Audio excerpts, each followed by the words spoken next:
Salam sejahtera dan salam serak sayang bersama saya Janet Bennett. Berita malam ini memberi tumpuan dengan laporan-laporan dari Persidangan Dewan Undangan Negeri Dun Sarawak ke-19. Menarik perhatian, Kerajaan Sarawak sedang menjalankan kajian untuk menstruktur dan menaik taraf Mahkamah Bumiputera Sarawak. Timbalan Menteri di Jabatan Premier Sarawak, Undang-Undang dan Adat Resam Anak Negeri, Jefferson Jamit Unyat berkata, kajian itu bertujuan menyediakan pelan induk untuk mentransformasikan Mahkamah Bumiputera Sarawak kepada sebuah institusi kehakiman yang bebas dan berautonomi seperti Mahkamah Sivil dan Mahkamah Syariah. Sukacita dimaklumkan Kerajaan Sarawak sedang menjalankan kajian untuk menstruktur dan menaik taraf Mahkamah Bumiputera Sarawak. Tujuan kajian ini adalah untuk menyediakan satu plan induk ataupun master plan untuk mentransformasikan Mahkamah Bumiputera Sarawak kepada satu institusi kehakiman yang bebas dan berautonomi seperti Mahkamah Sivil dan Mahkamah Syariah. Pada masa ini, kajian adalah pada peringkat akhir di mana pihak Kerajaan Sarawak sedang dalam proses untuk meneliti dan mengkaji show-show yang disarankan oleh pihak konsultan.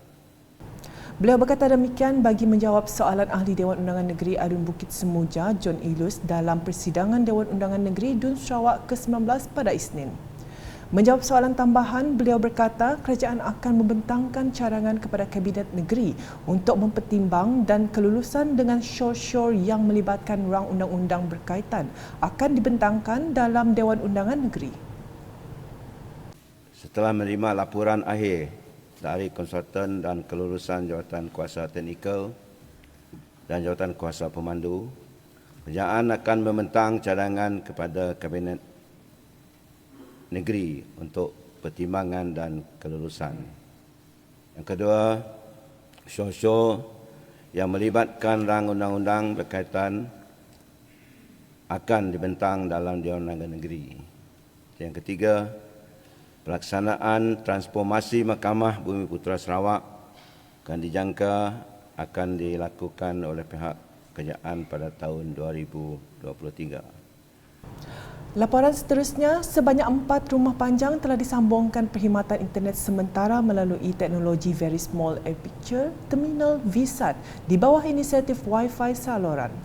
4 buah rumah panjang tersebut adalah Rumah Guntur Takan, Song, Rumah Sidik Naga Nyai, Ulu Katibas, Rumah Lucy Naga Lanang Tekalit dan Rumah Api Naga Terusa Ulu Katibas. Manakala bagi penyelesaian kekal, 3 menara telah dibina di bawah Smart Fasa 1 iaitu Naga Lanang dan Naga Barok di Ketalit, Song dan Naga Banjor, Song. Menurut Timbalan Menteri Utiliti dan Telekomunikasi Sarawak Dato' Lee Wan Lagang, liputan 4G di daerah Song untuk kawasan berpenduduk telah meningkat kepada 32.04% pada suku pertama 2022 berbanding 26.02% sebelumnya pada suku keempat 2021. 4G coverage for populated areas had improved to 32.04% as of first quarter of 2022 from the previous 26.02% as of fourth quarter of 2021 as acknowledged by Yang Berhormat himself recently. Further improvement is expected after the completion of the various coverage expansion programs under the SMART and Jendela initiative next year by SMA, MCMC and SDEC. Beliau berkata demikian ketika menjawab pertanyaan Ahli Dewan Undangan Negeri Adun Katibas Lidam Asan dalam Persidangan Dun Sarawak ke-19 pada Isnin. Tambah beliau, sebanyak 49 lokasi di Katibas disediakan dengan penyelesaian interim untuk perkhidmatan internet dan inisiatif akses tanpa wayar jalur lebar di bawah Pelan Jalinan Digital Negara Jendela. Sementara itu, bagi program perluasan liputan 4G, sebanyak 19 lokasi telah dikenal pasti di kawasan Katibas dan kini dalam pelbagai peringkat pelaksanaan. Sementara itu, seluas 322.57 hektar telah dibangunkan dengan tanaman getah oleh pihak berkuasa Kemajuan Perkebun Kecil Perusahaan Getah (RISDA) melalui 4 fasa mulai tahun 2010. Timbalan Menteri Pemodenan Pertanian dan Pembangunan Wilayah Sarawak Dato' Dr. Abdul Rahman Ismail berkata, projek Agropolitan merupakan salah satu inisiatif Kerajaan Persekutuan di bawah Kementerian Pembangunan Luar Bandar KPLB dan mula dilaksanakan di Sarawak sejak tahun 2009. Terdapat 5 projek agropolitan telah dilaksanakan di Sarawak. Pertama, projek agropolitan Batang Bupar Seri Aman. Kedua, projek agropolitan Batang Sadong Samarahan. Ketiga, projek agropolitan Pulau Bruit Muka. Keempat, projek agropolitan Gunung Sadok Betong. Dan kelima, projek agropolitan Nanga Sekuan Sibu. Bagi kawasan Dun Kerian, projek penanaman getah telah pun dibangunkan bermula pada tahun 2010. Seluas 322.57 hektar telah dibangunkan dengan tanaman getah oleh pihak Rubber Industry Smallholders Development Authority ataupun RISDA mulai tahun 2010 melalui 4 fasa dan telah siap dilaksanakan pada tahun 2021. Beliau menjelas demikian ketika menjawab pertanyaan Ahli Dewan Undangan Negeri Adun Krian, Friday Belik, dalam persidangan DUN Sarawak ke-19 pada Isnin. Dalam pada itu, rundingan bagi menuntut hak geran khas Sarawak di bawah perkara 112 di Perlembagaan Persekutuan sedang diusahakan melalui mesyuarat jawatan kuasa perundingan bersama di bawah mesyuarat Majlis Khas mengenai Perjanjian Malaysia 1963.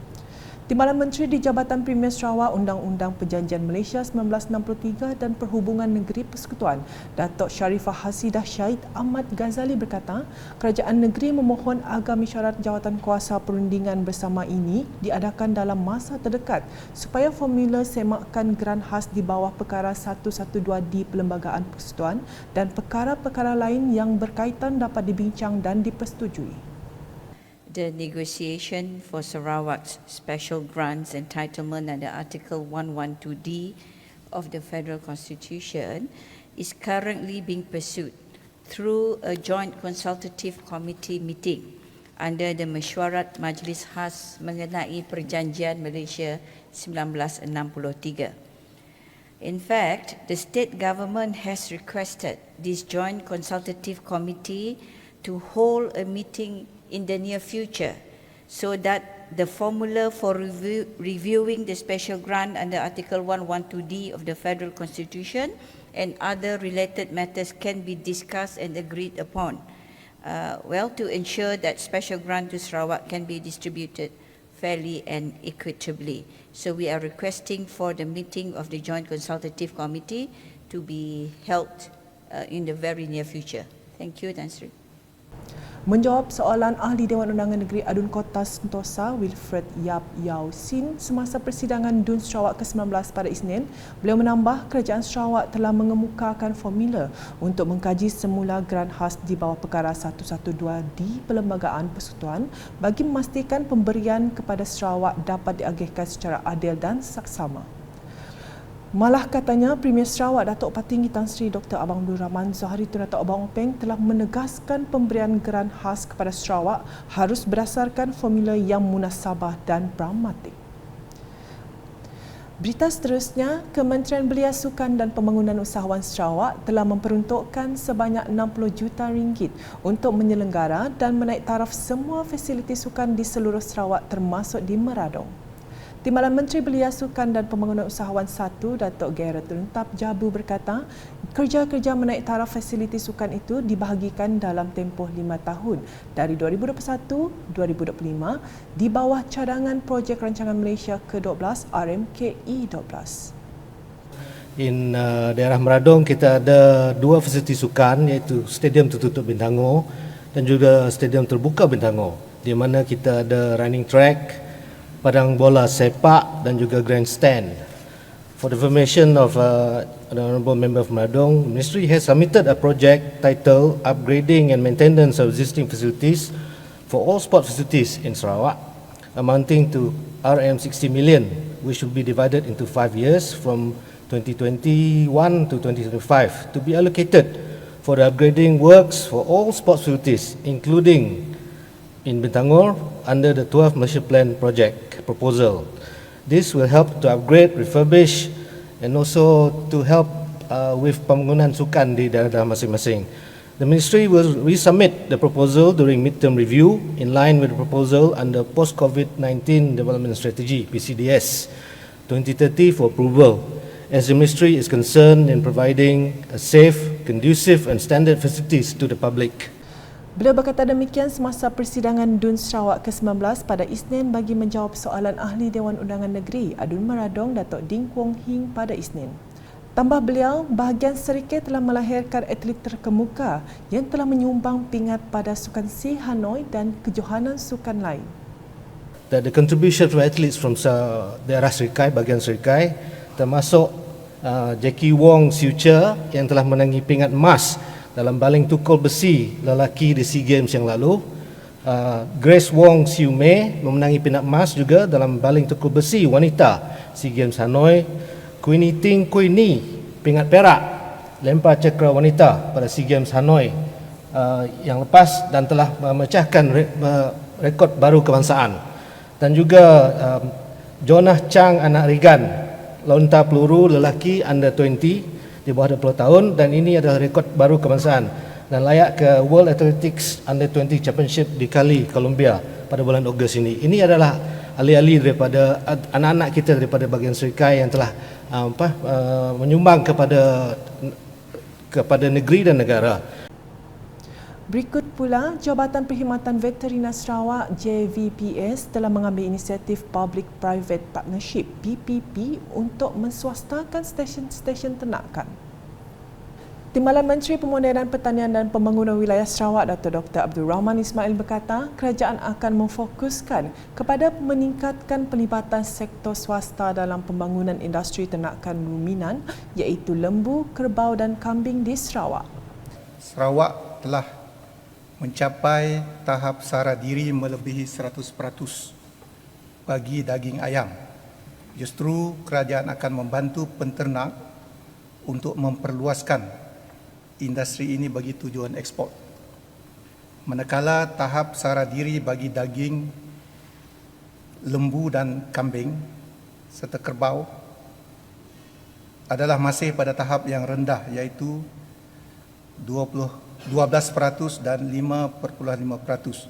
Sehubungan dengan itu, kerajaan akan memfokuskan kepada peningkatan penglibatan sektor swasta dalam pembangunan industri ternakan ruminan iaitu lembu, kerbau dan kambing di Sarawak.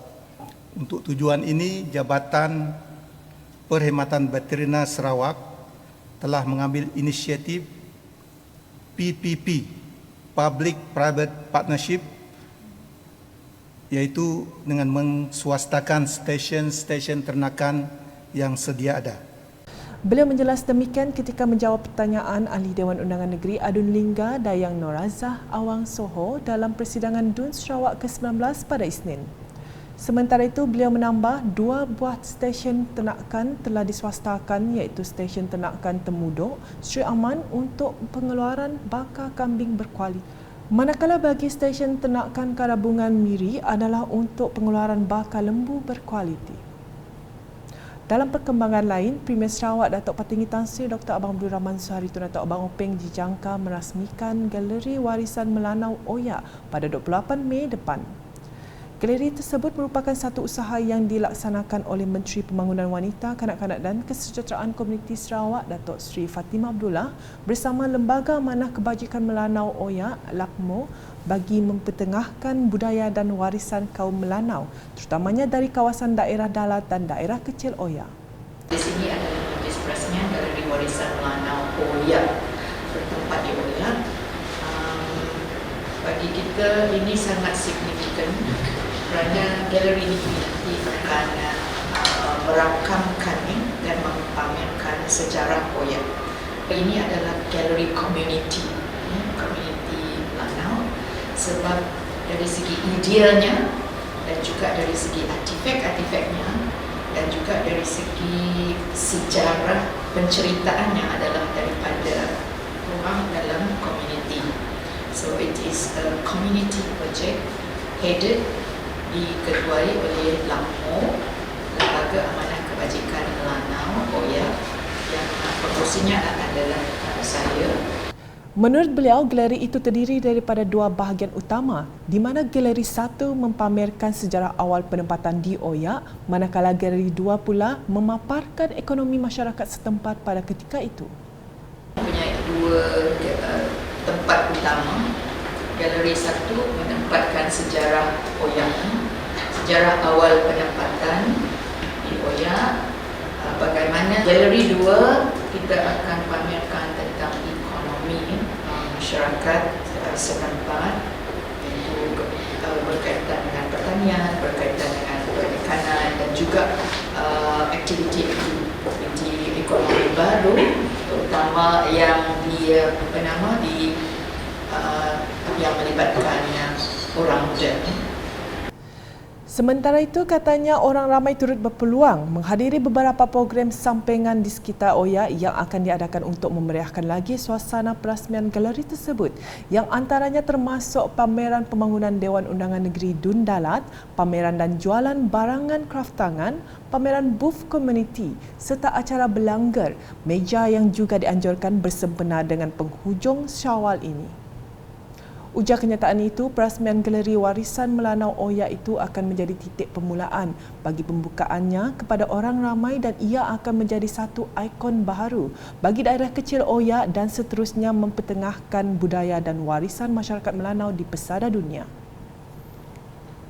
Sekian edisi malam bersama saya, Janet Bennett. Berita lebih lanjut boleh didapati di semua platform media sosial UKAS termasuk portal ukas.sarawak.gov.my dan UKAS Channel di YouTube. Salam UKAS.